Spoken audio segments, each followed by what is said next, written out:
விலக்கி உலகை எழுப்பும் ஞாயிறு அங்கே குடியிருப்பான். அவன் ஆனை முகத்தனின் அடியவர் மனத்தில் ஒளியாய் வந்து கொலுவிருப்பான்.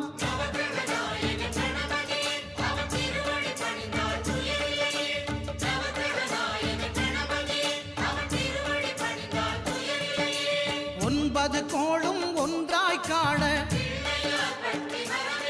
அங்கு கற்பகம் என்னும் கடவுளின் மெய்யில்